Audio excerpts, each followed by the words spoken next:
চলছে greatest show on earth FIFA বিশ্বকাপ, আর সেখানে একে একে মাঠে নামছে সাবেক বিশ্ব চ্যাম্পিয়নরা। তাতে ফুটবল উন্মাদনা বাড়ছে বহু গুণ।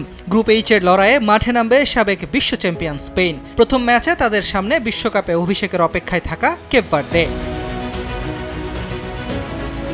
টানা 13 ও সব মিলিয়ে 17 বারের মতো বিশ্বকাপে অংশ নেবে স্পেন। বর্তমান ইউরোপ চ্যাম্পিয়নরা এবারের বিশ্বকাপের অন্যতম দাবিদার। ফিফা র্যাঙ্কিংয়েও তাদের অবস্থান 2-এ। 2010 বিশ্বকাপে চ্যাম্পিয়নের সেই স্মৃতি এবার ফেরাতে চায় লা রোজারা।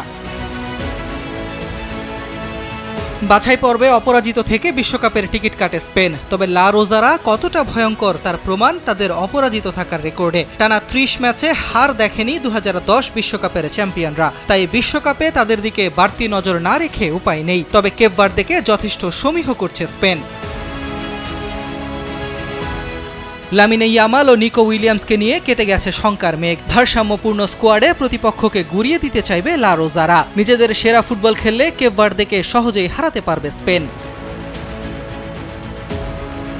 অপরদিকে অঘটন ঘটানোর অপেক্ষায় কেপ ভার্দে। প্রথমবার বিশ্বকাপে এসে বেশ রোমাঞ্চিত পুরো দল। স্পেনকে চমকে দিতে চাইবে আটলান্টিক মহাসাগরের দ্বীপপুঞ্জ নিয়ে গঠিত দেশটি। ভালো ফুটবল খেলতে আত্মবিশ্বাসী কেপ ভার্দে। শুধু ইতিহাস গড়েই থামতে চান না তারা। বিশ্বকাপের আলোয় নিজেদের ফুটবল দর্শন তুলে ধরে চমক দেখানোর স্বপ্ন দেখছে তারা।